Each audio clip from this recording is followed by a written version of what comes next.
भक्तों, ओम नमः शिवाय। श्री शिवाय नमस्तुभ्यम। जय श्री महाकाल। जी हाँ भक्तों, क्या आपके भी घर में कोई ऐसा व्यक्ति है जिसका विवाह नहीं हो पा रहा? आप लोग बहुत ज़्यादा परेशान हो उसके विवाह के लिए कि आखिरकार इसका जो विवाह है वो हो क्यों नहीं पा रहा। जब भी आप कोशिश करते हो उसके विवाह को लेके कि उसका विवाह हो जाए, लेकिन कोई न कोई अड़चन, कोई न कोई समस्या आ जाती है उसके विवाह को लेके। तो आखिर ऐसा कौन सा उपाय करें ताकि उसका विवाह हो जाए? आज की इस वीडियो के माध्यम से हम आपको बताने वाले हैं कि आपको करना क्या है। बस आपको ध्यान से उपाय ध्यान से सुनना है और अच्छे से करना है।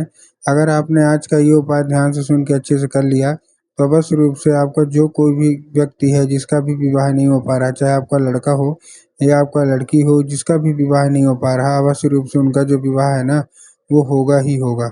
क्या करना है, कैसे करना है, पूरा आपको समझाने वाला हूँ, तो बस उपाय ध्यान से सुनिएगा, अच्छे से करिएगा। चाहे जो कोई भी दिक्कत हो, अगर आपका मतलब ऐसा है कि उसका विवाह होते-होते रह जा रहा, आप लोग बहुत ज़्यादा प्रयास करते हो, बहुत ज़्यादा कोशिश करते हो कि उसका विवाह हो जाए, लेकिन अंत में आके कोई न कोई अड़चन आ जा रही है, कोई न कोई समस्या आ जा रही है ना, और उसका विवाह जो है वो रुक जा रहा है, तो आपको टेंशन लेने की कोई भी आवश्यकता नहीं है। बहुत सारे लोगों का इस फल मतलब जो उपाय के द्वारा उसका उनका जो है विवाह हुआ है, तो आपको भी मैं वही उपाय आज बताने जा रहा हूँ, जो कि मैंने पूज्य गुरुदेव की ही कथा सुन के और बहुत अच्छे से समझ के आपके लिए लेके आया हूँ।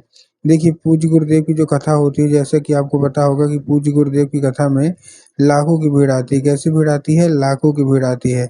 और जब गुरुदेव की कथा में लाखों की भीड़ आती है तो वहाँ ज़्यादातर जो भक्त रहते हैं वह क्या करते हैं, पत्र के द्वारा अपनी मनोकामना गुरुदेव तक पहुँचाते हैं।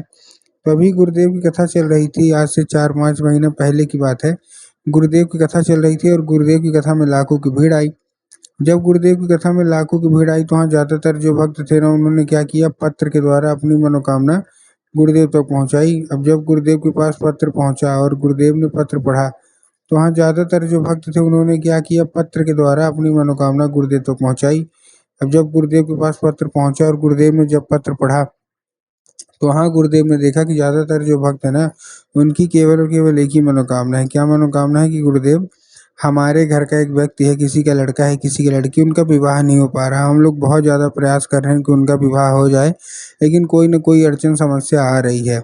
हर एक चीज़ ठीक चल रहा होता है लेकिन अंत में आके विवाह रुक जाता है और उसका जो उम्र है वो धीरे-धीरे करके गुज़रती जा रही है। मतलब जो उम्र है ना, वो भी धीरे-धीरे ढलती जा रही है। कोई कोई हो गया है 30 साल का, कोई 35 साल का, कोई 40 साल का, यहाँ तक कि 45-45 साल तक का भी मतलब लोग हो गए हैं, लेकिन फिर भी उनका विवाह नहीं हो पा रहा। कृपया करके कोई उपाय बता दें।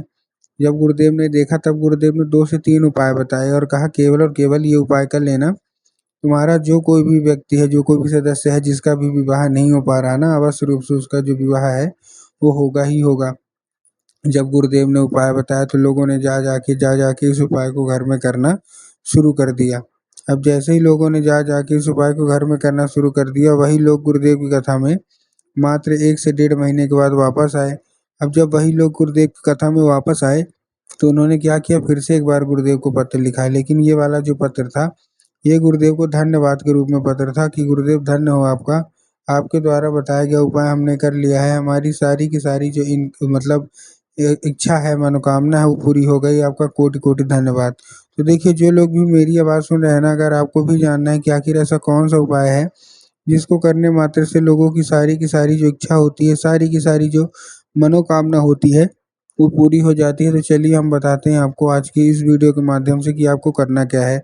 लेकिन उससे पहले चैनल पे अगर नए आए हैं और अब आज मेरी पहली बार सुन रहे हैं तो वीडियो कर दें लाइक और चैनल को भी कर लें सब्सक्राइब, ताकि पूजनीय पंडित प्रदीप जी मिश्रा के रोज़ नए-नए उपाय जो कि मैं उनकी कथा सुनता हूँ, श्रवण करता हूँ, सबसे पहले मैं आपको प्राप्त करा सकूँ। तो देखिए, जो हमारा सबसे पहला उपाय है, इस उपाय में आपको करना क्या है, जो हमारा सबसे पहला उपाय है, इस उपाय में आपको लेना है 3 काली मिर्च और 3 काली मिर्च लेने के साथ-साथ आपको 1 धतूरा चाहिए। तो आपने क्या लिया, 3 काली मिर्च ले लिया और 1 धतूरा ले लिया। अब देखिए, काली मिर्च और काली तिल में ना बहुत सारे लोग कन्फ्यूज़ होते हैं कि काली तिल लेना है कि काली मिर्च। तब गुरुदेव ने बताया है कि आपको काली मिर्च लेना है। ठीक, ले लिया काली मिर्च। काली मिर्च लेने के बाद आपको करना क्या है, जैसे आपने ले लिया काली मिर्च लेने के बाद आपको 1 धतूरा लेना है और उसी व्यक्ति को दे देना है जिसका मतलब विवाह नहीं हो पा रहा है। ठीक, दे दिया। देने के बाद आपको करना क्या है, जैसे आपने दे दिया, देने के बाद उसको बोलना है कि पहुँच जाए शिव मंदिर और कहाँ करना है, दक्षिण की ओर खड़े होना है और उत्तर की ओर अपना चेहरा कर लेना है। अब देखिए दक्षिण और उत्तर में भी ना बहुत सारे लोग कंफ्यूज होते हैं कि दक्षिण क्या है, उत्तर क्या है, हमको थोड़ा साफ-साफ बताइए। तब गुरुदेव ने साफ-साफ बताया कि आप जिस भी शिव मंदिर जा रहे हैं, उस शिव मंदिर का जिधर साइड जलाधारी होगा, क्या करना है, जिधर साइड जलाधारी होगा, आपको अपना चेहरा उधर साइड करके खड़े हो जाना है। ठीक, खड़े हो गए? खड़े होने के बाद आपको एक नाम लेके, कौन-सा, महादेव का बहुत ही सुंदर सा नाम है श्रम्भेश्वर महादेव। तो बस आपको करना क्या है कि आपको श्रम्भेश्वर महादेव का नाम लेके उन्हीं का स्मरण करके आपको चुपचाप क्या कर देना है, आपको अर्पित कर देना है बस। पूज्य गुरुदेव कहते हैं कि एक बार करके देखिए, सारी की सारी इच्छा मनोकामना बस रूप से पूरी होगी ही होगी। ये था पहला उपाय। अब हम चलते हैं अपने दूसरे उपाय की ओर, जो कि 11 लाल फूल का है। इस उपाय में आपको क्या करना है, 11 लाल फूल लेने हैं। अब जब आप 11 लाल फूल लेंगे तब आपको ध्यान रखना है कि फूल, पहली बात तो कहीं से कटा-फटा ना हो, कहीं से खंडित ना हो, पहली चीज़। और दूसरी चीज़ आपको ध्यान रखना है कि जो फूल है, वो एक किस्म का होना चाहिए। मतलब एक किस्म का मतलब कि अगर आप गुलाब का ले रहे हैं, तो केवल गुलाब का लीजिए। अगर आप गुड़हल के ले रहे हैं, तो केवल और केवल गुड़हल के लीजिए। ऐसा आपको नहीं करना कि 2 फूल गुलाब के ले लिए, 3 फूल गुड़हल के लिए, ऐसा आपको नहीं करना है, ठीक? तो आपने फूल ले लिया अच्छे तरीके से। अच्छे तरीके से फूल लेने के जाने के बाद आपको करना क्या है, पहुँच जाना है कहाँ, सीधा-सीधा शिव मंदिर।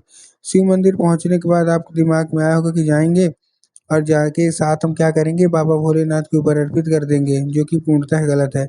आपको बाबा भोलेनाथ के ऊपर अर्पित नहीं करना, आपको माता सुख सुंदरी के ऊपर अर्पित करना है। अब देखिए जिनको पता है कि माता सुख सुंदरी की जगह कहाँ होती है, उनका तो ठीक, लेकिन बहुत सारे ऐसे लोग हैं जिनको ये नहीं पता कि माता सुख सुंदरी की जगह कहाँ होती है। तब गुरुदेव ने बताया कि जो जलाधारी है, जलाधारी के बिल्कुल बीचों-बीच, किसके, जलाधारी के बिल्कुल बीचों-बीच उनकी जगह होती है।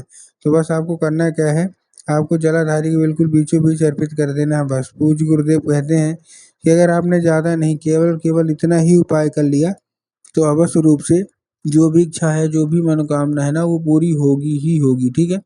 ये था हमारा दूसरा उपाय। अब तीसरे उपाय में आपको लाल चंदन लेना है और लाल चंदन लेके कहाँ पहुँचना है, लाल चंदन लेके पहुँच जाना है सीधा-सीधा शिव मंदिर। अब जैसे ही शिव मंदिर पहुँचेंगे, शिव मंदिर पहुँचने के बाद जो मैंने अभी आपको किसकी जगह बताई, माता सुख सुंदरी की जगह, उसी जगह पे अपने दाहिने हाथ की कोई भी एक उँगली से आपको 3 बार बिंदी के रूप में टीका लगाना है। और जब आप 3 बार बिंदी के रूप में टीका लगाएँगे, टीका लगाने के बाद आपको करना क्या है, टीका लगाने के बाद आपको उसी को औषधि के रूप में माँगना है कि माता कृपया करके हमको इसको औषधि के रूप में दीजिए।